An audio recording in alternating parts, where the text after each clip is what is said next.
बॉलीवुड की मशहूर अभिनेत्री ममता कुलकर्णी शुक्रवार को महाकुंभ में संगम स्नान और पिंडदान के बाद किन्नर अखाड़े की महामंडलेश्वर बनने की प्रक्रिया शुरू कर दी।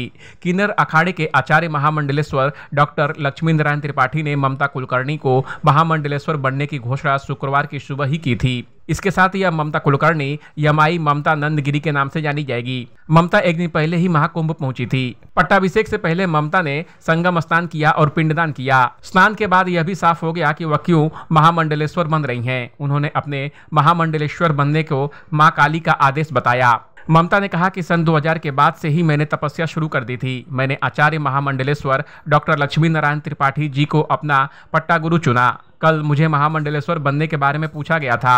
आज शुक्रवार यानी महाकाली का दिन है। आज सुबह ही महाकाली ने आदेश दिया कि मुझे लक्ष्मीनारायण जी को आचार्य चुनना है। वह साक्षात अर्धनारीश्वर के स्वरूप हैं। एक अर्धनारीश्वर के हाथों पट्टाभिषेक से बड़ी उपाधि क्या हो सकती है। ममता ने कहा कि महामंडलेश्वर के लिए मेरी परीक्षा ली गई। 23 साल में मैंने क्या ध्यान और साधना किया, इस बारे में काफी सवाल किए गए। जो पूछा गया मैंने सब कुछ बताया, जिसके बाद मुझे यह उपाधि मिल रही है। हर तरह की परीक्षा के बाद मैं पास हुई हूँ। ममता के महामंडलेश्वर की दीक्षा लेने पर कुछ साधु संतों के नाराज होने की बात पर कहा कि बहुत से मेरे फैंस भी नाराज होंगे। वह चाहते होंगे कि मैं बॉलीवुड में दोबारा आऊंगी, लेकिन नहीं आ रही हूँ। महाकाल की इच्छा, माँ काली की इच्छा के बिना कुछ नहीं होता है। इनके आगे किसी का कुछ नहीं चलता है। यही पर ब्रह्म है। इस अवसर पर मौजूद किन्नर अखाड़े की साध्वी ने कहा कि हम लोगों से अब नई महामंडलेश्वर के रूप में ममता जी जुड़ चुकी हैं। कहा कि हमारे यहाँ पुरुष महिला सभी को सम्मान मिलता है।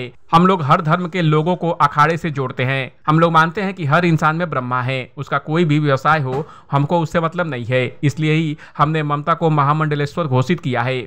ममता के पुराने इतिहास और अंडरवर्ल्ड से जुड़ाव पर कहा कि वह सब अफवाह थी। ममता हिंदुस्तान की नागरिक है और सनातन के प्रचार के लिए जुड़ रही हैं। अन्य बातें केवल अफवाह हैं। इस अपडेट पर आपका क्या कहना है, कमेंट कर हमें जरूर बताएं। बॉलीवुड और एंटरटेनमेंट की खबरों के लिए देखते रहिए एबीवी एंटरटेनमेंट।